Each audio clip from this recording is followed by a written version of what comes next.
লাশের সাজে পালকি চড়ার প্রস্তুতি নাও বান্দারে।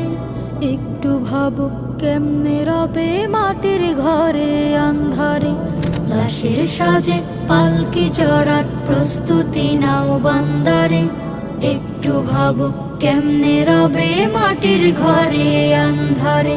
কে জানে কে বাঁচে কদিন, কে জানে কে বাঁচে কদিন, জানা কে যায় আহারে। হয়তো কাফনের কাপড় এসে গেছে বাজারে, তোমার দাফনের কাপড় এসে গেছে বাজারে। হয়তো কাফনের কাপড় এসে গেছে বাজারে, তোমার দাফনের কাপড় এসে গেছে বাজারে। তোমার লাগি মাটির কবর আছে অধীর।